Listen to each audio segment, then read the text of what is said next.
ഇവിടത്തെ അച്ഛന്റെ മോളാ.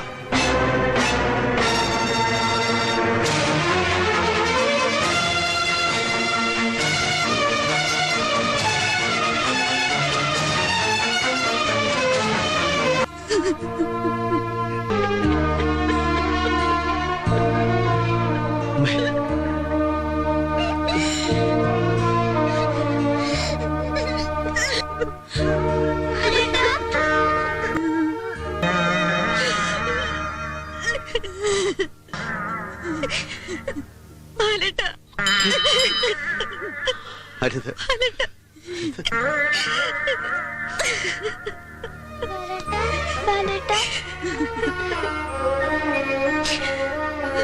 ഒരിക്കലും കയറി വരണമെന്ന് വിചാരിച്ചതല്ല. നിന്നെ ആർക്ക് വേണം? വലിങ്ങേറി വന്നേക്കുന്ന എന്റെ കൺമുമ്പിൽ എങ്ങനെ വന്ന് നീ പെട്ടുപോയാൽ നിന്നെ ഞാൻ തൂറി എറിയും നിന്നെ.